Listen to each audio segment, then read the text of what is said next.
Changes I made this year on the staff. There was one, Coach Merritt went from my offensive line and offensive coordinator. He was named our athletic director, so we were able to bring in Coach Easter in his place. It's been phenomenal. And then Coach DeLay came over to take my position as a quarterbacks coach. I moved to running backs.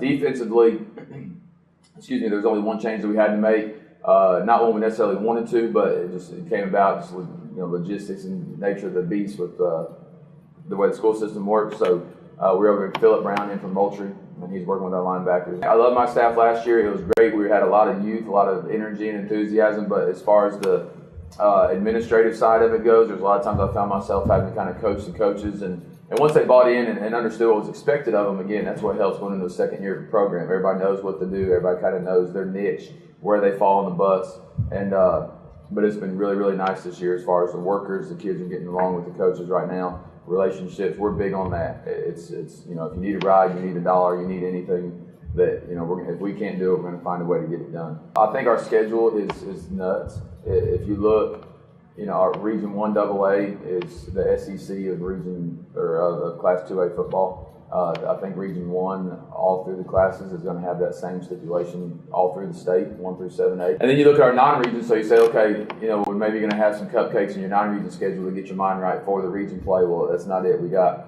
K-Rose, our opening game. They're region champion last year in 4A. Thomas County Central is region champion in 5A.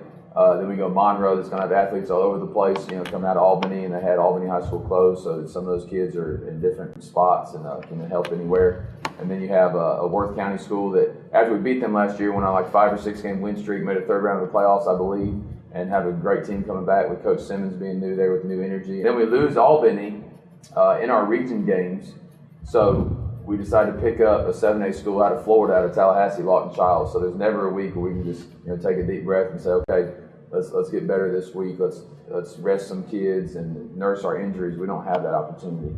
Flip side, it helps you out in the playoffs, you hope. But like Coach Tucker Pruitt and I from Fitzgerald were talking yesterday, we just hope that by game 10 and game 11 and 12, we have enough of a team left with injuries that we can still make a playoff run. Team's identity, I don't know. That was our problem last year. We didn't have one. There wasn't a time where you looked at third down and you knew that our defense was going to make a stop, or you knew an offensive play that we could run that we were going to execute and get it done.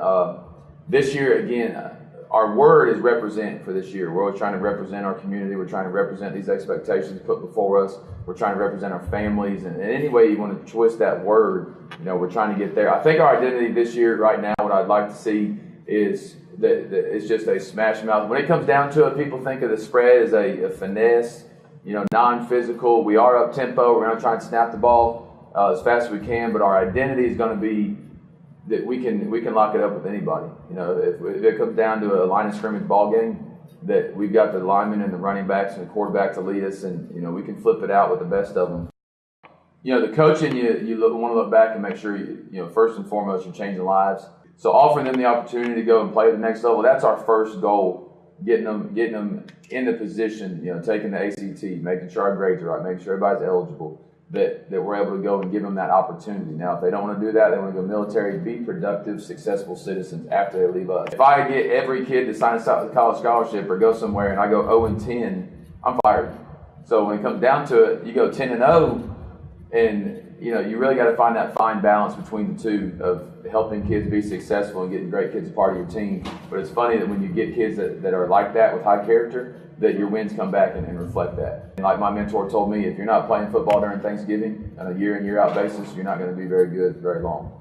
So that's our goal every year, playing during Thanksgiving, playing that third round. And then you never know. You make it to that Final Four, it's a coin flip. I mean, all the teams are going to be good. Who shows up that night, and you just give yourself a chance to get there.